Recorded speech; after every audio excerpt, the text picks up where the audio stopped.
Kuelekea mchezo hapo kesho wa ligi kuu Tanzania bara kati ya Simba dhidi ya Mtibwa Sugar, kocha mkuu wa Simba Sports Club amefunguka na kueleza kwa kina hali ya maandalizi ya kikosi chake, akionyesha matumaini makubwa kuelekea msimu huu wa ligi kuu.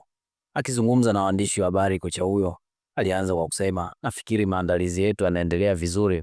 Tunafanya kazi kwa nguvu kubwa mazoezini na kila mchezaji anaonyesha utayari wa hali ya juu. Aliongeza kuwa wachezaji wote waliokuwa kwenye majukumu ya timu ya taifa tayari wamewasili kambini na wako tayari kwa ajili ya mechi zao, jambo linalowapa benchi la ufundi faraja kubwa ya kuwa na kikosi kamili.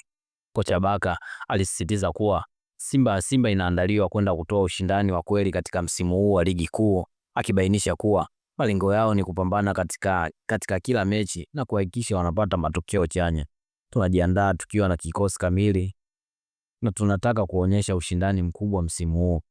Akizungumza falsafa yake ya soka, kocha huyo alieleza kuwa analenga kujenga timu inayoshambulia na kulinda kwa usawa. Ninaiandaa timu yangu iwe na uwezo wa kushambulia pia na kujilinda vizuri. Ili kushinda mechi ya mpira wa miguu, unapaswa kutengeneza nafasi na muhimu zaidi kuweza kuzitumia. Mashabiki wa Simba wanatarajia kuona timu yao ikianza ligi kwa kishindo dhidi ya Mtibwa Sugar. Wekundu wa Msimbazi wataanza kwa ushindi?